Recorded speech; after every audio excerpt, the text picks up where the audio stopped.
Hello YouTube, NASCARFan4888JJ here. I'm here today with my thoughts on Dale Jr.'s retirement. Alright, so first of all, this is non-scripted. This is my initial reaction. Just heard about this. I was at a track meet all day, so that's why this video is going up late. I heard the news late.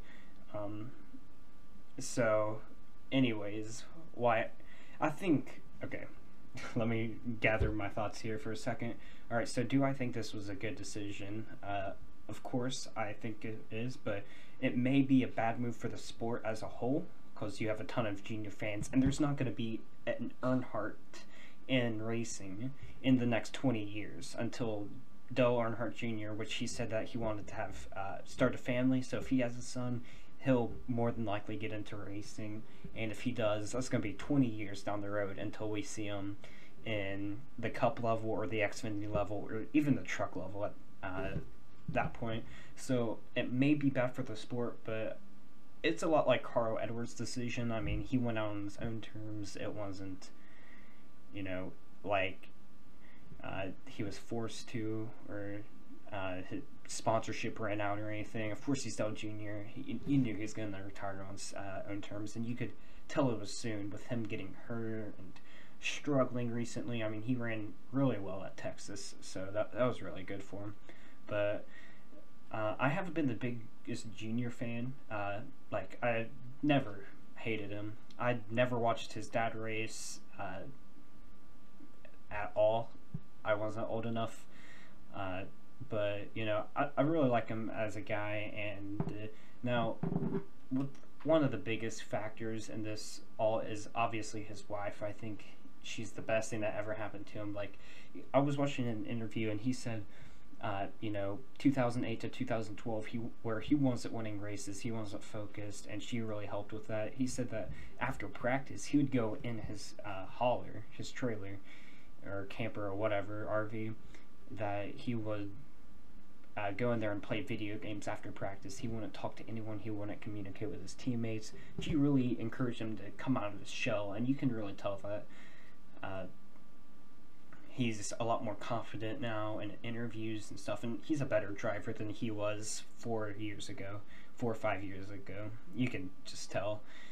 And like I said earlier, I think the concussion was a huge part about Dale Earnhardt Jr. is also not leaving the sport by any means. He's still got his Xfinity team. I don't think he's going to expand to a Cup team, but Xfinity, he's going to be there for a long time, for the foreseeable future.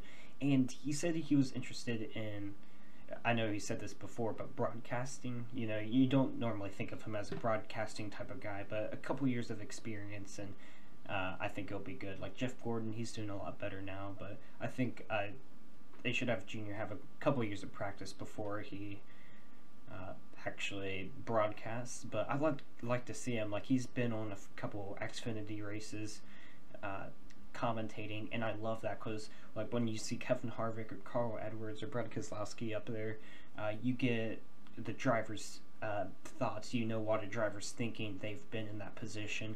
Like with Mike Joy or Adam Alexander, you don't get that. You don't know what the driver's feeling, but when you're talking to a driver, they obviously know what they're talking about. But overall, I think it was a good move on his point, and he was talking a lot about his dad. People were like, would your dad be proud of you retiring early? It's not really early. He's in his mid-40s, I think, early to mid-40s. But his dad was racing till he was 51, and obviously died in a wreck. And they were saying, is your dad proud of you? And he said that basically that his dad wasn't really there for him, and he didn't really tell him he was proud of him any, except for when it had to do with racing. And he was talking about his dad a lot, and I learned a lot about his dad since I'd never watched him growing up. That he said he wasn't really there for him, so that was never on his mind if he would make him proud. He said that whenever he never talked to him unless he was at the track or racing or anything like that. He said during the week he would be out fishing, and then on the weekends he would be racing.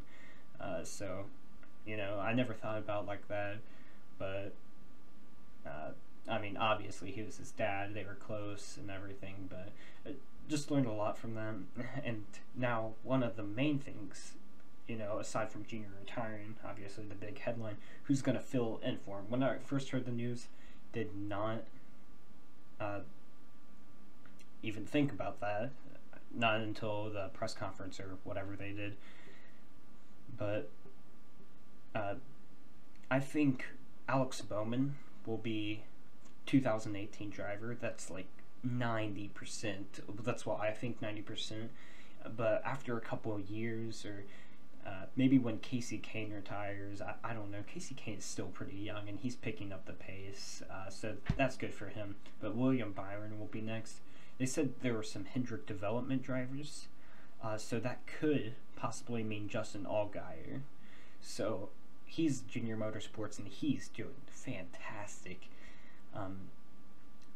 On the nationwide side of things, he won the Dash for Cash and Phoenix the first time, and then if he didn't have any problems at Bristol, I think he would have won Dash for Cash there too. He had the strongest car in practice. He was the fastest in practice, and when you have 7 Cup guys and just as good as equipment and get first, that's proven a point for sure. And they have more years of experience than he does.